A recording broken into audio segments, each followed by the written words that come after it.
Hello బద్ధక ప్రియులారా, welcome to my channel lazy lady. ఈరోజు మనం చూడబోతున్నాం బొబ్బట్లు ఎలా చేసుకోవాలో. So let's get into the video. First మైదా తీసుకొని కొంచెం వాటర్ అండ్ మిల్క్ యాడ్ చేసుకున్న తర్వాత కొంచెం రవ్వ అండ్ సాల్ట్ యాడ్ చేసుకోవాలి.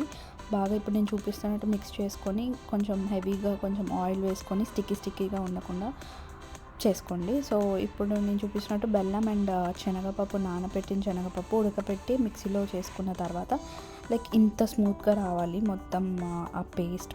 దానిలో కొంచెం యాలకుల పొడి వేసుకోవాలి. మొత్తం ఆ పేస్ట్ అంతా మళ్ళీ ప్యాన్లో వేసి ఇట్లా నీట్గా బాగా వేడయ్యేలా చేసుకొని కొంచెం గట్టిగా అయిన తర్వాత ఇలా రౌండ్ బాల్స్ చేసుకున్నాం. సో ఇప్పుడు నేను చూపిస్తున్నట్టు రౌండ్ బాల్స్, అండ్ ఇది కొంచెం బాగా మ్యారినేట్ అయిపోయిన తర్వాత అలా ఫామ్ అవుతుంది అనమాట ఒక 2-3 అవర్స్ తర్వాత. సో అది మనం డివైడ్ చేసుకొని ఎన్ని కావాలో.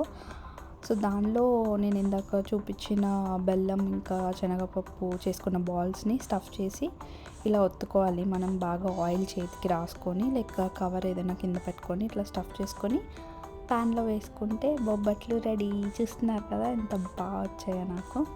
యా, మీరు కూడా ట్రై చేసి నాకు చెప్పండి. So let's serve it and have it. నెయ్యి వేసుకోవడం మర్చిపోకండి, నెయ్యి main.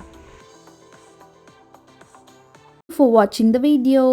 If you like the video, please do like, share, comment, save and subscribe to Lazy Lady.